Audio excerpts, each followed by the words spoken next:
Hi friends, lunch box recipe போட்டு ரொம்ப நாள் ஆயிடுச்சு. இந்த மார்கழி மாசத்துக்கு ஏத்த மாதிரி தொண்டைக்கு இதமா பூண்டு மிளகு சாதம் தான் பார்க்க போறோம். 1 டீஸ்பூன் சீரகம், 1 டீஸ்பூன் கடலைப்பருப்பு, அரை டீஸ்பூன் மிளகு, 1 டீஸ்பூன் உளுத்தம்பருப்பு, ஒரே ஒரு காஞ்ச மிளகாய். இதுல எந்த ஃபிளேவர் உங்களுக்கு ரொம்ப பிடிச்சிருக்கோ அதை கூட்டிக்கலாம், குறைச்சிக்கலாம். இதை 3 to 4 நிமிஷம் மிதமான தீயில வச்சு நல்லா ட்ரையா வறுத்து எடுத்துக்கலாம். மொறு மொறுன்னு இருக்கணும்.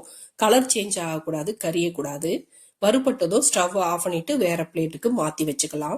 கறிவேப்பிலையும் இதுலயே போட்டு வறுத்துருக்கலாம்.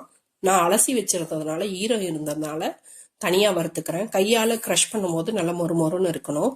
வறுத்து அதையும் தனியா எடுத்து வச்சுக்கலாம்.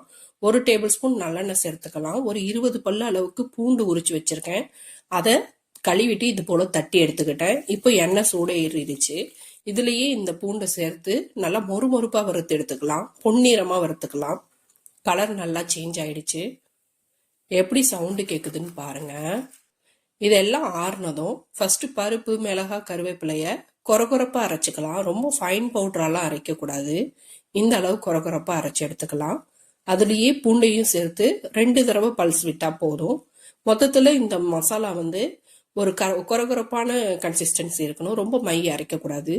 பூண்டு வருத்தம் இல்லைங்களா, அந்த எண்ணெயே சூடேறினதும் கடுகு, உளுத்தம் பருப்பு 1 டீஸ்பூன் போட்டு பொரிய விட்டுறலாம். உங்களுக்கு காரம் அதிகம் பிடிக்கும்னா இப்போ கூட ஒரு மிளகாய் கிள்ளி தாளிச்சுக்கலாம். நான் கருவேப்பிலை மட்டும் போட்டுக்கிறேன். அதோட ஒரு பல்லாரி வெங்காயம் ஸ்லைஸாக கட் பண்ணியிருக்கேன். கொஞ்சமாக உப்பு சேர்த்து கண்ணாடி பதம் வர்ற அளவு வதக்கி கொடுத்துக்கிறேன். நான் இந்த மசாலாவுக்கு மட்டும்தான் உப்பு சேர்க்கிறேன். சாதத்தில் உப்பு போட்டு தான் வடிச்சிருக்கேன். மஞ்சள் தூள் அரை டீஸ்பூன், 1 பிஞ்ச் பெருங்காயத்தூள், வெங்காயம் கண்ணாடி பதம் வந்ததுக்கப்புறம் சேர்த்து கலந்து கொடுத்துக்கிறேன். இப்போ மசாலாவையும் சேர்த்துக்கலாம்.